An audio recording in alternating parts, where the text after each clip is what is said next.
যখন নরসিংহ রূপে নারায়ণ হিরণ্যকশিপুরকে বধ করছে, তখন প্রহ্লাদ ভজনে লিপ্ত ছিল।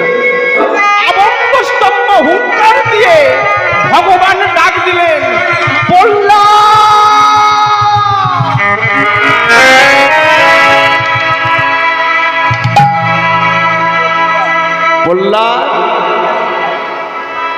কাছে এসো।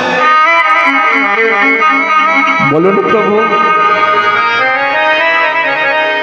আমার হুঙ্কার শুনে স্বর্গ, মর্ত, পাতাল, ত্রিভুবন ভয়ে কম্পমান। অথচ তুমি একটা বাচ্চা ছেলে হয়ে তোমার একটা লোমকে তো ভয়ে কাঁপতে দেখলাম না। তুমি তো ভয় পেলে না, কি ব্যাপার বলো দেখি?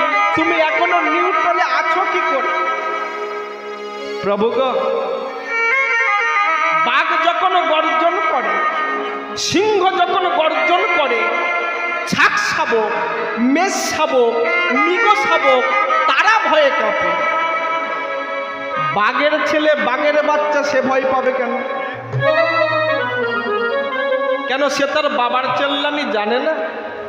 তুমি আরো কত চেল্লাবে, চেল্লাও না। আমি তো তোমার মধ্যে রয়েছি আর তুমি তো আমার মধ্যে রয়েছ।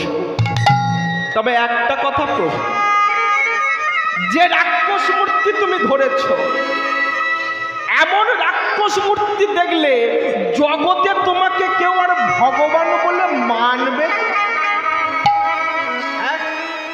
তাও রাক্ষস মূর্তি ধরেছ, এমন নারী ভুঁড়িগুলো খাচ্ছ কেন? এমন নারী ভুঁড়ি পুঁজ রক্ত খেলে জগতে তোমাকে কেউ আর ভগবান বলে মানবে তো? তখন প্রহ্লাদকে জড়িয়ে ধরে বলেছিল, প্রহ্লাদ রে, কে বলেছে আমি নারী ভুঁড়ি খাচ্ছি? তোর মতো এমন ভক্তি রসের তালটাকে, ভক্তিরূপী ডালাটাকে হিরণ্যকশিপুর একজন অসুর হয়ে কোন শিরা, কোন উপশিরার মধ্যে লুকিয়ে রেখেছিল, আমি জিভে ফেলে চেকে চেকে দেখি।